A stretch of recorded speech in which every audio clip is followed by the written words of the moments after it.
Olá, gente, tudo bem?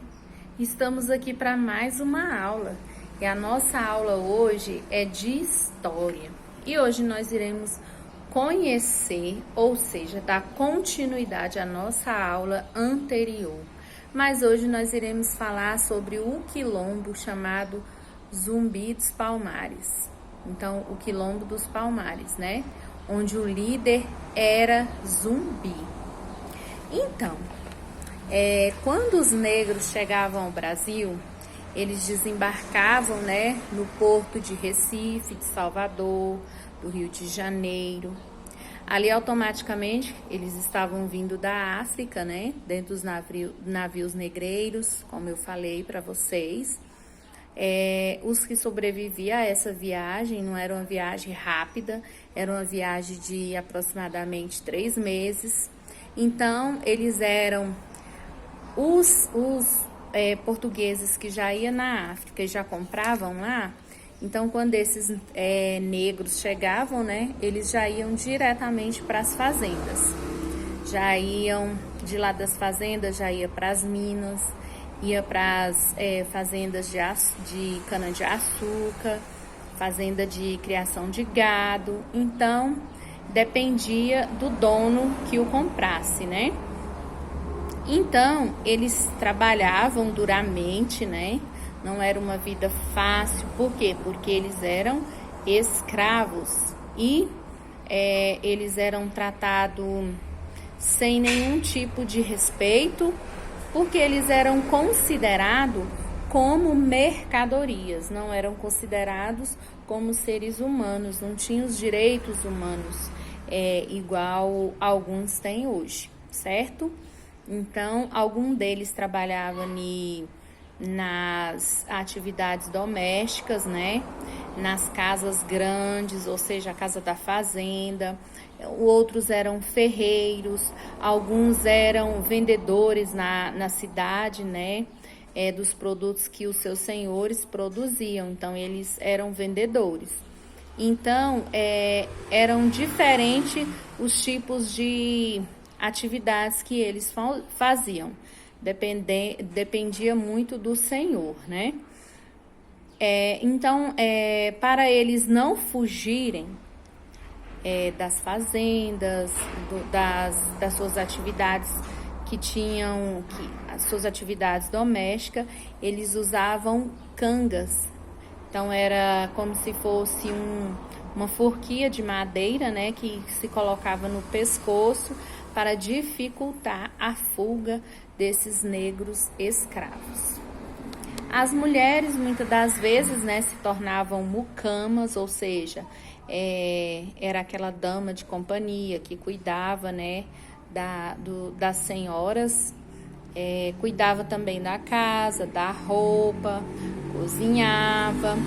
Muitas eram chamadas de mãe preta, de ama de leite, porque às vezes a senhora, né, a dona da fazenda, tinha seus bebês, não tinha o leite, como as negras tinham leite, né, dividia, dava mamar para os bebês dos donos das fazendas.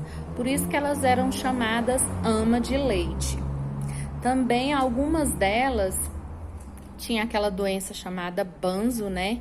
Que hoje a gente consegue identificar como uma depressão.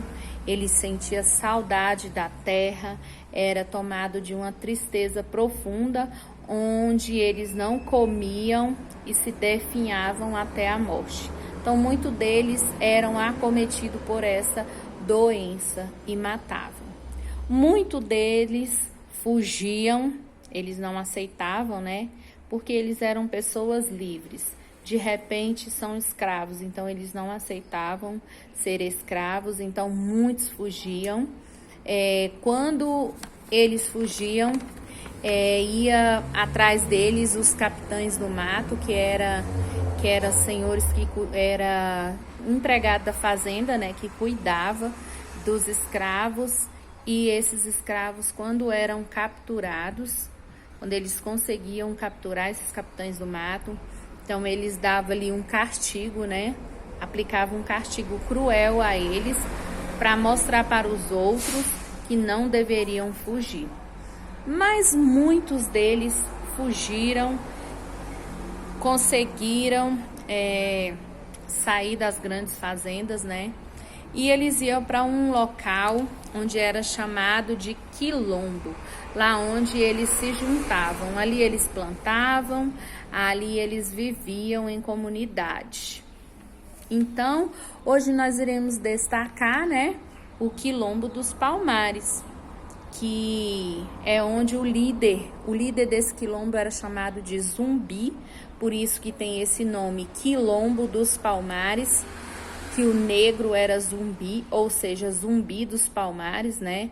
O negro que liderava esse quilombo. Então, ele foi considerado o mais importante que já houve, né? Ele era localizado na Serra de Alagoas e Pernambuco.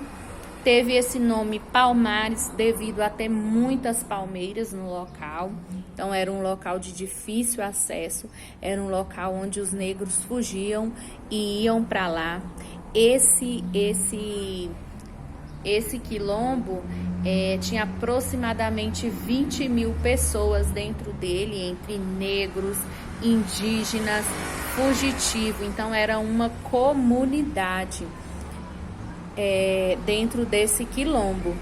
Então, esse negro chamado Zumbi, ele virou uma lenda, porque ele era um líder desse quilombo e ele lutava pela liberdade, ele tinha ideais, ele buscava a liberdade do seu povo. Mas, dentre muitas ações, né, que Portugal juntou soldados, né, bandeirantes para atacá-los, para destruir esse quilombo. E em um deles, eles conseguiram, né, através de uma traição, alguém traiu Zumbi dos Palmares, então ele sofreu uma emboscada, onde ele foi capturado, foi preso, ele foi degolado e a sua cabeça foi exposta em praça pública em Recife, no dia 20 de novembro de 1695, que hoje nós comemoramos o Dia da Consciência Negra. Ou seja, foi no dia da morte dessa lenda, né, que tanto defendeu o seu povo, mas o final dele, ele foi traído, né? Ele foi decapitado, foi exposto a sua cabeça em praça pública para demonstrar para os outros negros, para os fugitivos, que qualquer um que resolvesse a fugir, a penalidade seria isso também. Então, por isso que hoje nós comemoramos, no dia 20 de novembro, o Dia da Consciência Negra. O dia que nós temos que refletir sobre a importância desse povo, sobre o quanto esse povo sofreram pela falta de respeito, né? Pela falta de humanidade, por falta de direitos humanos, né? Que os portugueses tiraram dessas pessoas. Então, tá aí a nossa aula de hoje sobre Quilombo dos Palmares, né? Da qual o líder desse quilombo foi Zumbi. Ele apenas defendia e ele queria a liberdade do seu povo. Então, nós devemos respeito a essa raça que foi tão importante para a nossa etnia. Um beijo e até a próxima.